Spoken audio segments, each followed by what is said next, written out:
સાળંગપુરનું કષ્ટભંજન હનુમાન મંદિર ગુજરાતનું પ્રસિદ્ધ યાત્રાધામ છે.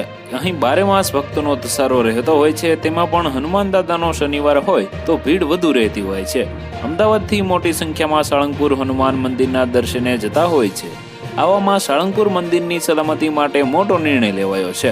બોટાદ જિલ્લામાં આવેલ સેન્સિટિવ ઝોન સ્થળો અને વિસ્તાર પાસે પરવાનગી વગર ડ્રોનના ઉપયોગ પર પ્રતિબંધ મૂકવામાં આવ્યો છે. બોટાદ જિલ્લા અધિક મેજિસ્ટ્રેટ દ્વારા આ જાહેરનામું પ્રસિદ્ધ કરાયું છે, જેમાં બોટાદ સાળંગપુર મંદિર સહિત જિલ્લામાં કુલ 58 સ્થળોને રેડ યેલો ઝોનમાં મૂકવામાં આવ્યા છે. બોટાદ અને ગઢડા તાલુકામાં આવેલા મોટા ડેમો પર પ્રતિબંધ મુકાયો છે.